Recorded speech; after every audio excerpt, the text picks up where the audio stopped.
All right. Hello, everyone. Welcome to week 6 of our Partner Spotlight series.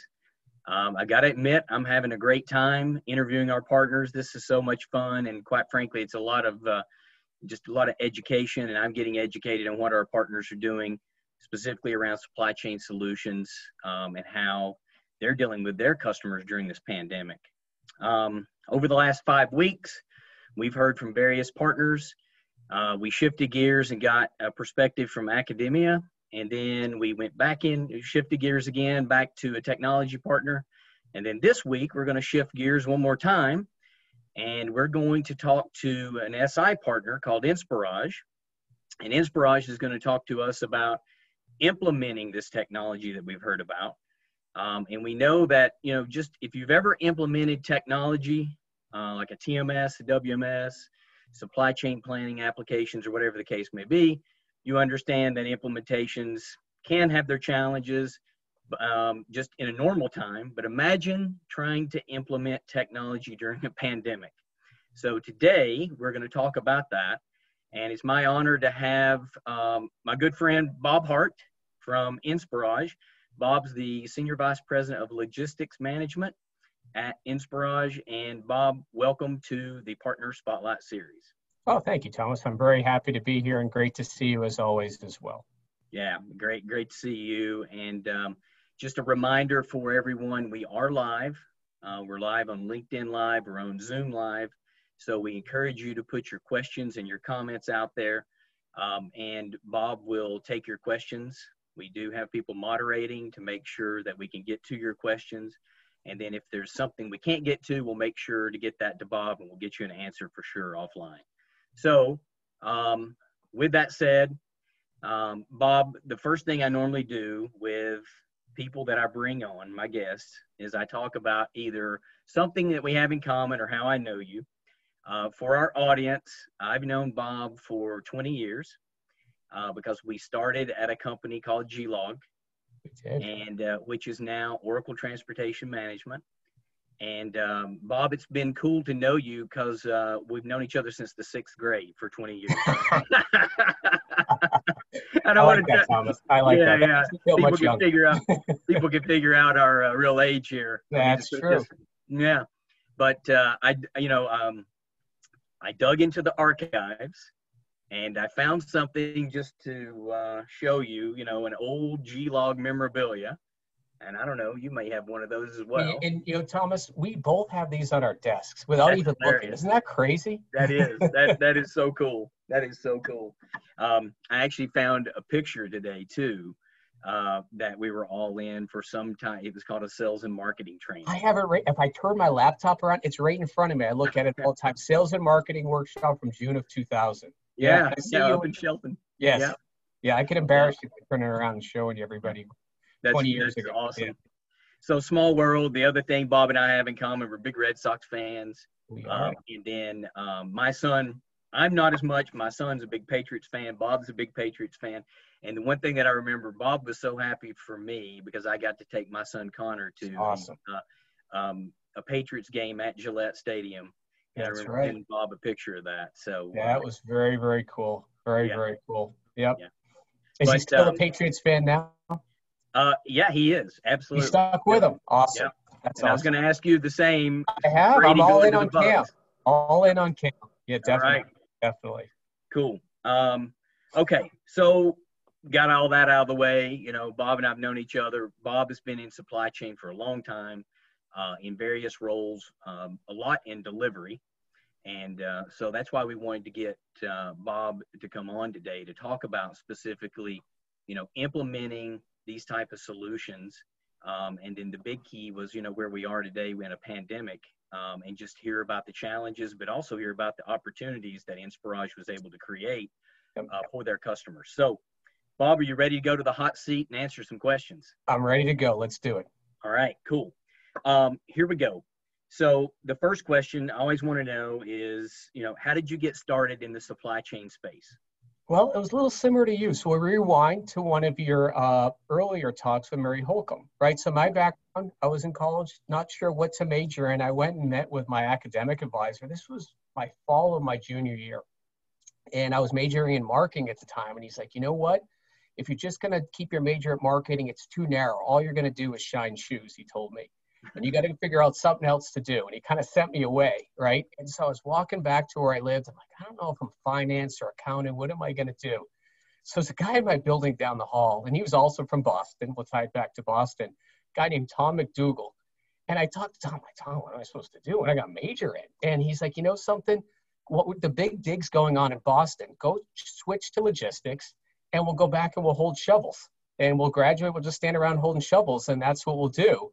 And I was like, all right. And so he introduced me to the chair of the department, very similar to Mary, very passionate about the program, embraced me physically. He was a hugger and literally, and I just fell in love with logistics. And a footnote to that story, Thomas, you know, I've stayed in touch with Dr. Wallen, who's the professor, over the years, and also people that gave me a shot early, you know, Mitch Wesley, and I'm very grateful for people. I didn't have this background, right? They gave me a shot.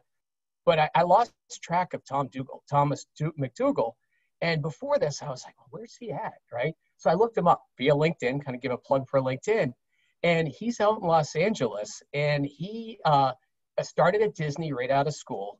He's currently the EVP of Pixar. And he helped with the music with Toy Story, with The Lion King. And he won a Grammy for the music on Frozen. And so, which is crazy. This is the same guy that told me that we're going to hold shovels. So I want to track him down and be like, look, this is all great, but what about our deal going back to Boston? He never went back. He went to Los Angeles. So anyways, long story short, that's how I got pulled into supply chain, was this guy, Thomas McDougall. Well, that's a great story, and he's probably holding a golden shovel, by the way. That's exactly right. Yeah, but it's always interesting just to hear how, you know, everyone gets involved in supply chain. So thanks for that. And that's just the warm-up question, Bob. We have to. All right. We're ready. Here we go. Yeah. Okay. So for people that are on, you know, they may not know who Inspirage is real quick. So if you could just tell me or tell us real quick your role at Inspirage, and then the areas of focus that Inspirage is, you know, honed in. Sure. So Inspirage, all we do is we live and breathe Oracle solutions, specifically in the supply chain space. So that we have three big pillars, which is supply chain management, product lifecycle management, and logistics. And then we have pillars that wrap around that, such as management consulting and some other areas. I'm responsible for our logistics practice, which, Thomas, you touched on earlier. It's transportation, warehousing, and global trade. And I have global responsibilities for that practice, and started it from scratch back in 2012, and with it today, and we're up over 100 strong. Okay, great. Yeah. And I remember when you started that practice. So yeah, you guys have grown, and you're very well known and very well respected. So thank you for that. Congratulations. Okay. So now, you know, being in delivery, what are some of the implementation trends that you were seeing before the pandemic? So let's start there first. Good question. So I would say three things. Two are obvious, and maybe one that's not so obvious. The first one that jumps out to me is just the push towards cloud, right? We all know that. It's across all areas, even outside of logistics and supply chain that we're talking about. There's a heavy push to cloud, and, you know, we're fortunate with Oracle. Their products are cloud-based, and so that's been a big thing. We still do some on-prem business, but generally speaking, a hard push towards cloud. You know, time to value hasn't gone away. Thomas, we've been together 20 years, and it seems like people want to see that value even quicker, right? So that's a big part of it. But I'll give you a third one that maybe is not so obvious, and that's visibility, right? I'm specifically talking in the transportation space. So for a long time, you know, I would say 15 years of the 20 years we've been together, a big focus of justification for customers was around planning, optimization, freight savings. But what we've seen over the last handful of years is a shift also towards visibility, right? Partially, maybe it's the Amazon effect, but our customers' customers are demanding that information and being able to see where their shipment statuses are en route and things like that. And for a long time, for a customer to be able to stand that up, it was a fairly arduous effort. So not only you have to implement a TMS, but then you have to connect to your carriers. And connecting to a carrier one by one, those are all mini projects, not at all a trivial process. And so what's come along here the last few years, and Thomas, I'll give a plug to Project 44, is a one-stop shop that has that library of carriers.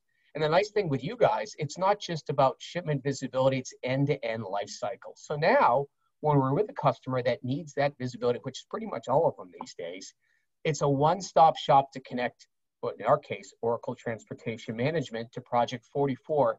And now that visibility information is there. So what does that mean to a customer? It means a couple things. One is certainly their planners can get access to that information. They can see it from a mapping standpoint. There's cool things they can do with redrive and all sorts of functionality that goes with that. But also they can provide that visibility and that information now to their customers.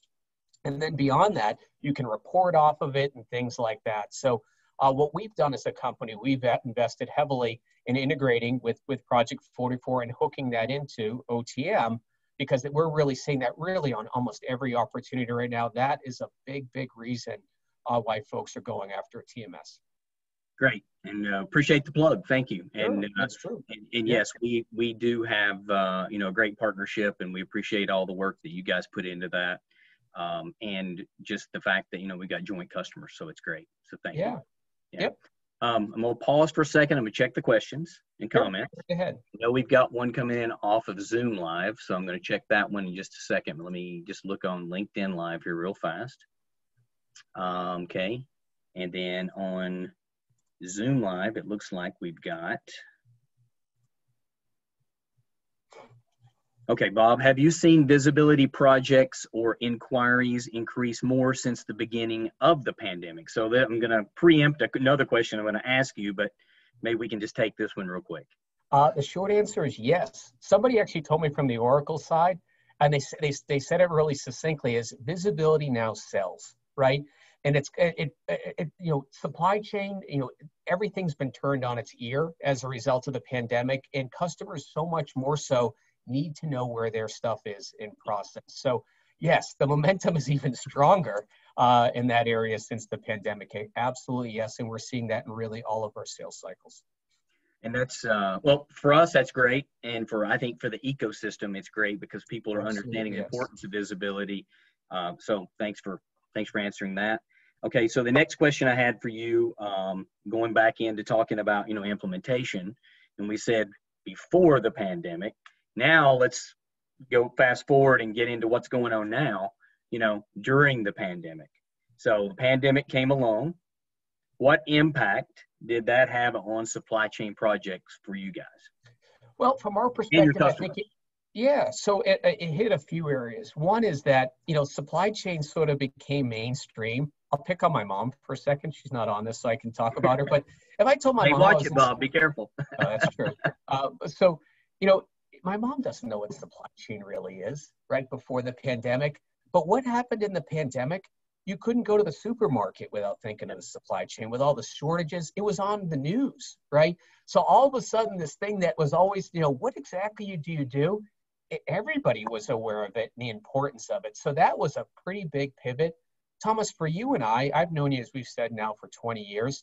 Our work life hasn't changed a whole lot, right? We've been very set up to function well remotely. I don't think I've ever known you to go into an office in Tennessee, right? You've been working remotely and functioning this way forever. The same as us as consultants. But really where the impact has been for us in supply chain projects has been with our customers. And that's hit a few different ways. One is the pandemic hit, for a lot of them, it was a jolt to their business, right? And some cases, business went a different direction. Other cases, business skyrocketed, depending on what vertical you're in. If things went south a little bit, from a customer standpoint, you're kind of looking around. Your peers are being furloughed. There's a lot of organizational change going on. But then all of a sudden, with this lockdown, everybody was remote, right? So our customers that were in an office functioning remotely, all of a sudden, they had a complete change to their work-life balance where they were working from home. Do they necessarily have a setup from home? How are they going to communicate with one another? How are they going to get their day jobs done, even in addition to supply chain projects? And all that took a little time to get worked out. But I'll certainly tell you this, with the projects that we had in play back in March, when this hit, and I'm going to answer this globally, really none of them stopped. It all continued forward. And we had projects go live, and I'll talk about this in a little bit, within a couple of months of the pandemic and doing this stuff all virtually. So the biggest impact was our customers and them being able to kind of react to the world that you and I lived in for 20 years. But for the most part, they pulled it off successfully. And like I said, we're continuing to see these things move forward, and it really hasn't missed much of a beat from that perspective. Good to know. And and one thing I will say is I'll back up to one of the trends that you were talking about, right, with cloud. But one of the things that used to be a TMS project could literally go for a year or longer, and now these things are going for just months, or even you can measure it in weeks. You're exactly right. And so cloud and that type of model has made things easier, but still trying to implement in a pandemic, I know it's had to shift your business. It's had to, or maybe not shift the full business, but it's had to shift delivery models. And so that's really what I'm interested in from a standpoint of solutions and strategies that you guys had to leverage and deploy to deal with the pandemic. And you Sure. So I'll start with the obvious ones first, and maybe the one that's the biggest one that's not so obvious. So the first that jumps out to me with that question is the technology, right? And you touched on it. We're very fortunate with Oracle. It's cloud-based, right? So the fact that we can do this stuff anywhere, we were doing that for a while, so that hasn't changed. And it's also important, I talked about the customers with their big shift from being in an office to being remote, having all the technology and the solutions wrapped around that important. What I mean by that is certainly having laptops and video access and chat and Zoom like we're on right now, plug for Zoom, and certainly SharePoint, Office 365, all those things are important.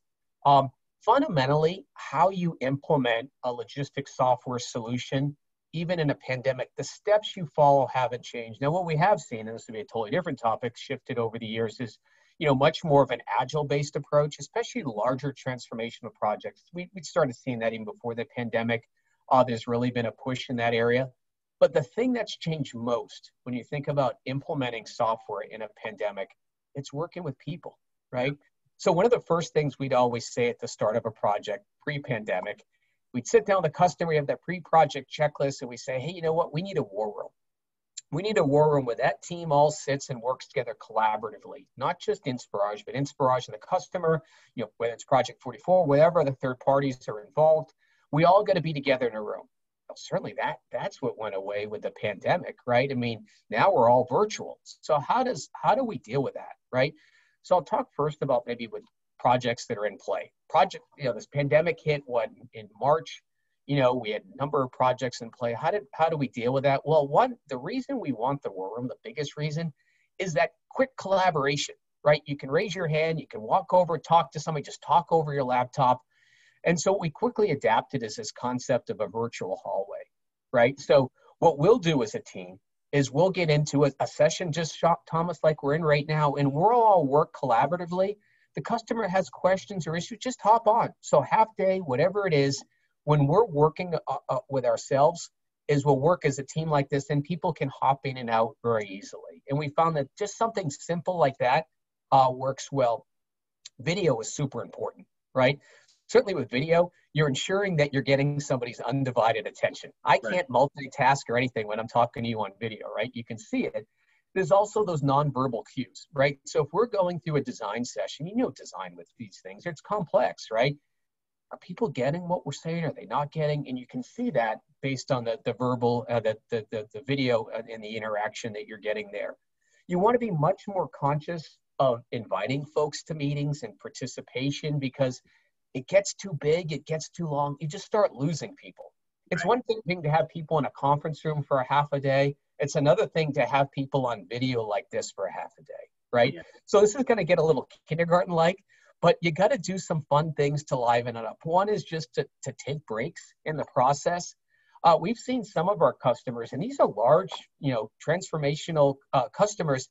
They've done things like show and tell, a scavenger hunt, right? Personality tests, a playlist for the team, right?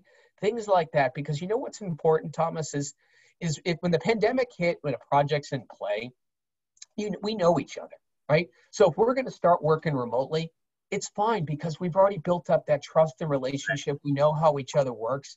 But how does that work when you're just starting out? We're starting a project now, right? You don't know me. I don't know you. How we work together, that sort of thing. And as a customer, you're always sometimes maybe a little skeptical. The consultant's doing everything I need him to do. And you got to build up that trust. And so that's why the video was super important.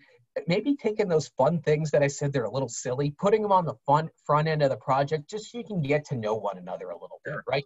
Build up that relationship, build up that trust. But the biggest thing that changed for us in the pandemic when it comes to implementing software is that people piece. And those are some of the things that we're doing to tackle it. And it's worked very well. That's great. That's great. And I know you guys have, probably you're going to talk about this in a second, but you've got some great results or great metrics from that. And I would say, you know, we're several months into this now. Like you said, started in March, it's September. It's going to keep going for a while, but I know you guys, you know, you're big on measuring things. So what have those results look like from the strategies that you've been able to deploy? So and I'll start with the transportation side. On the transportation side, and global trade for that matter, nothing's changed, right? The focus of our customers, the value that they've been expecting to get from the solution, they've been able to achieve even during a pandemic and doing everything virtually. You know, we had projects, as I mentioned earlier, that we had in play when March hit that were going live in April, May, June, that time frame, and they still did, right? So from on time, on budget, getting the full scope, getting the value, them being happy and saying, you know what, mark us down as a reference. This is working out for us very well. That hasn't changed. I feel like our success rate hasn't changed. And look, it hasn't been easy. I'm not going to tell you that's been easy, but it's worked. The same thing is held true on WMS. Now, WMS generally is a little bit more of a physical thing where you've got to be in the warehouse, but we've been able to start those projects, bring them all the way through. Every once in a while, there's a little bit of travel in there, but by and large, even from a warehousing standpoint, we've consistently seen success. The focus on value, hitting timeline, hitting budget, all those things have really continued. And kudos to our customers, because like I said, Thomas, for you and I, this is how we've always worked. Right. But for our customers, it really has been a big change. So they've really stepped up in a big way. Yeah. And I was thinking that, you know, back at one point in time in my career, you know, I did some implementation. Of course you did. Yes. And I was thinking that it's just that people, that face-to-face part of the project, right? And I would think that, you know, that's been a big change. But the other thing too is, and I'm sure you've noticed this, you know, when everybody's working from home now, it seems like that people think, okay, they're working from home, you know, we can add just another meeting to their calendar, right? Yeah. And I think you touched on that a little bit, trying not to overwhelm people because they still have their day jobs, right? They do. And if you've got a logistics planner, for instance, who's having to plan loads and to get shipments out the door, they've got to do that and then be maybe your SME for the project from the customer side or whatever the case may be. So I think it's probably just not bogging people down and making them, you know, still feel like they're able to contribute in a good way. You're absolutely right. Great point. I'll kind of piggyback on another point that we've seen with that is that, you know, you and I, Thomas, pre-pandemic, we traveled a lot, right? Oh, yeah. Travel is a big time suck, right? On the front end and back end of your week, and it never goes as well as planned. I mean, you know this as well as I do. That same thing happens for consulting, right?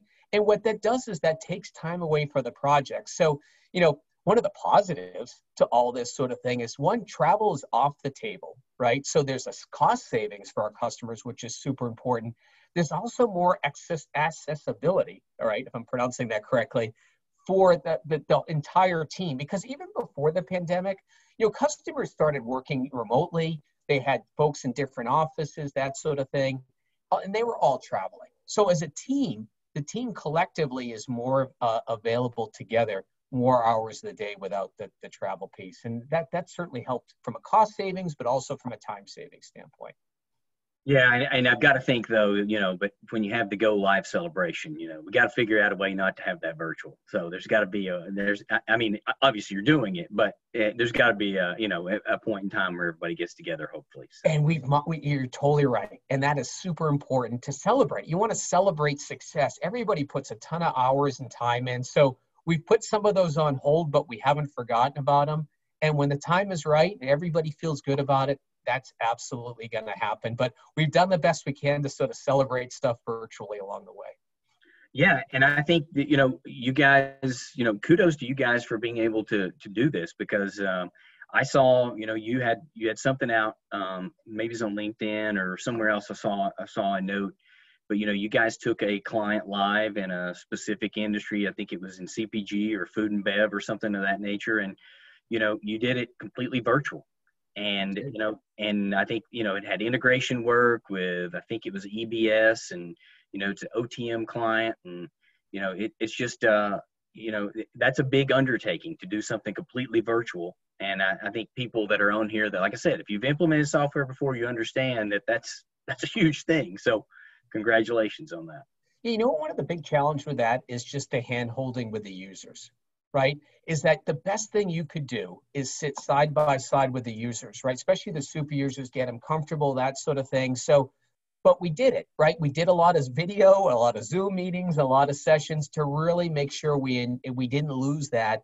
And because ultimately for us, if the users are happy, everything tends to flow from there. So, a normal project, we'd love to sit down, be with them side by side, get them comfortable also while they're juggling their J job.